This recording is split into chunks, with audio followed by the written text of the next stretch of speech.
O Evangelho segundo Marcos é um dos primeiros relatos da vida de Jesus e nossas primeiras tradições históricas ligam este livro a um escriba cristão chamado Marcos, ou João Marcos. Ele era um colega de Paulo e um parceiro próximo de Pedro. E, de fato, um antigo historiador da igreja primitiva chamado Papias lembra que Marcos coletou os testemunhos oculares e memórias de Pedro e transformou-os nesse relato. Mas Marcos não juntou as peças aleatoriamente. Ele compôs essa história de Jesus com muito cuidado. No primeiro verso do livro, Marcos faz essa afirmação sobre Jesus. É o começo das boas novas sobre Jesus, o Messias, Filho de Deus.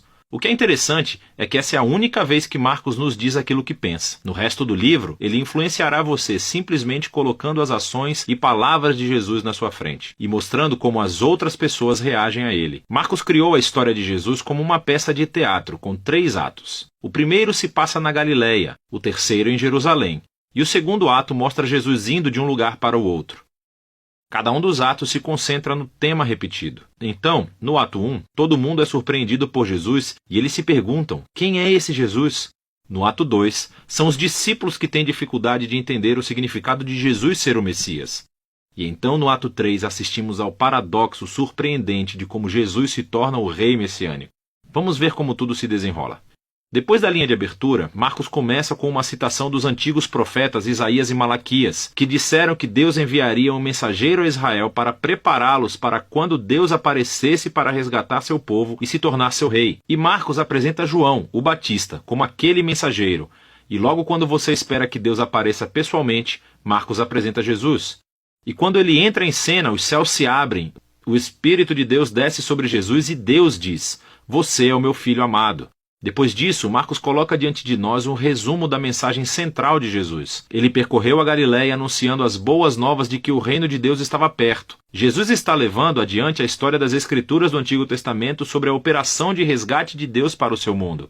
Através de Jesus, Deus está restaurando o seu reinado sobre o mundo, confrontando e derrotando o mal e o seu domínio sobre a vida das pessoas, e assim, convidando-os a viver sob seu reinado seguindo a Jesus. A partir daqui, Marcos apresenta um grande bloco de histórias mostrando o poder de Jesus ao trazer o reino de Deus. Ele mostra Jesus curando pessoas cujos corpos estão doentes ou quebrados, ou sobre a opressão de poderes espirituais obscuros. E Jesus até faz algo que, para o povo judeu, só Deus tem o direito de fazer. Ele perdoa os pecados das pessoas. E as ações de Jesus aqui produzem respostas bem diferentes. Então algumas pessoas o seguem e se tornam seus discípulos. Outras pessoas não sabem o que pensar e outras ainda o rejeitam completamente, especialmente os líderes de Israel, que o acusam de blasfemar contra Deus e de ser um fortalecido pelo mal. Mas Jesus não se surpreende com essas respostas. De fato, ele chama a atenção para elas. No capítulo 4, Marcos colecionou muitas parábolas de Jesus sobre a natureza oculta e misteriosa do reino de Deus. E Jesus diz que a sua mensagem é como a semente que cai em diferentes tipos de solo. Alguns são receptivos, outros não.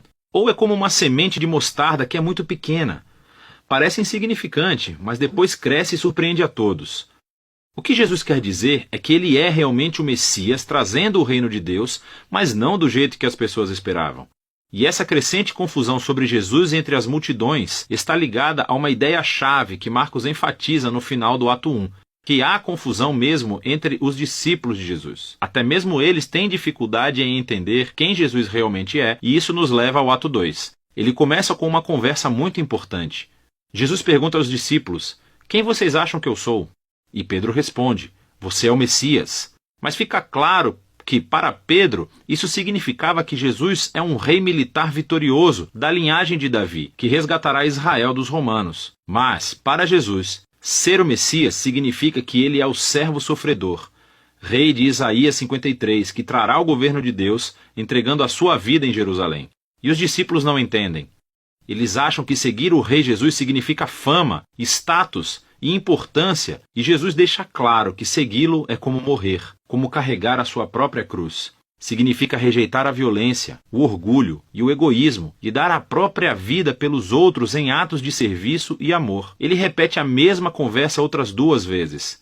E tudo isso culmina na declaração importante de Jesus de que o Filho do Homem não veio para ser servido, mas para se tornar um servo e dar a sua vida pelos outros. Ainda assim os discípulos não entendem. Eles respondem com confusão e medo. E assim, aqui no ato 2, Marcos escreveu outra história importante que ecoa a introdução do livro. Jesus leva 3 dos seus discípulos até uma montanha e de repente se transforma. Ele está brilhando com luz e glória e uma nuvem o envolve. Agora, isso é como a glória do Deus de Israel que apareceu há muito tempo atrás no Monte Sinai. E então os 2 profetas que estavam na presença de Deus no Monte Sinai, Moisés e Elias, aparecem ao lado de Jesus enquanto Deus anuncia de novo: "Este é o meu filho amado." Colocando essa história no meio de todas essas conversas no ato 2, Marcos faz uma afirmação surpreendente: que Jesus, Filho de Deus, é a personificação física da própria glória de Deus. E em Jesus, o glorioso Deus de Israel se tornará rei, sofrendo e morrendo pelos pecados do seu próprio povo.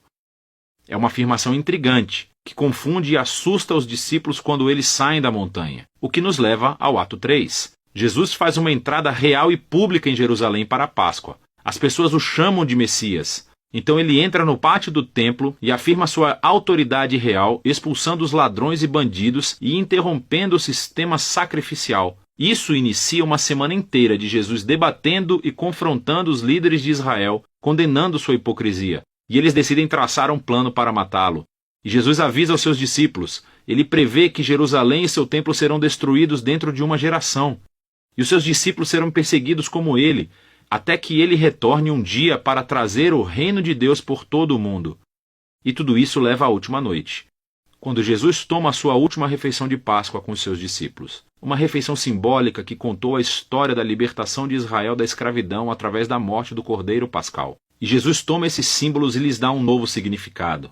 Eles apontam para a libertação do pecado e da morte que acontecerá através da morte do Messias sofredor. A partir daqui, a história avança para a prisão de Jesus, o seu julgamento perante os sacerdotes de Israel e o governador romano Pilatos, tudo isso resultando na crucificação de Jesus. E culmina em uma cena-chave, que reflete as cenas importantes dos atos 1 e 2. Exceto que dessa vez, não é uma nuvem que desce, mas sim as trevas. E em vez da voz divina do céu, é a voz de Jesus clamando antes de morrer. O mais surpreendente é que é um soldado romano que vê Jesus morrer, e ele entende e anuncia quem Jesus é. Este homem era o Filho de Deus. Ele é a primeira pessoa na história a reconhecer a afirmação chocante sobre a identidade de Jesus. Que é o Filho crucificado de Deus. Que é o Messias, Jesus de Nazaré, que morreu pelos seus amigos e pelos seus inimigos. Depois disso, o corpo de Jesus é colocado em um túmulo, e no primeiro dia da semana, 2 mulheres do seu grupo de discípulos vão ao sepulcro e descobrem que o túmulo está vazio e que a pedra havia sido removida. E um homem angelical informa que Jesus não está aqui, que ele ressuscitou dos mortos. E então ele ordena que eles sigam e contem a boa nova de que Jesus está vivo para os outros discípulos, que ele os encontrará de volta na Galileia. As mulheres ficam muito assustadas. Marcos diz que elas fugiram do túmulo aterrorizadas, sem contar a ninguém, pois estavam com medo. E é assim que o livro termina, com os discípulos de Jesus mostrando o mesmo tipo de medo e confusão que concluíram os Atos 2 e 1. Agora, se você olhar a Bíblia, verá que o Evangelho de Marcos tem mais coisas no seu final, em que Jesus aparece e fala com seus discípulos. Mas há também uma nota dizendo que este final não faz parte do livro original. E isso só é encontrado em manuscritos posteriores, menos confiáveis. É possível que o final original tenha se perdido, ou que Marcos realmente nunca tenha terminado de escrever seu relato. Mas é mais provável que esse final abrupto seja intencional. Toda a história se concentrou na afirmação chocante que intrigou os discípulos de Jesus do começo ao fim, que esse Jesus sofrido, crucificado e ressuscitado é o Messias, o Filho de Deus, que o amor de Deus e o reino invertido foram revelados quando Jesus morreu pelos pecados do mundo. E assim, essa história termina sem final e força você, o leitor, a lidar com essa afirmação muito estranha e escandalosa sobre Jesus. E você, vai fugir como os discípulos? Ou você vai reconhecer Jesus como seu rei e contar as boas novas? E só você pode responder a essa pergunta.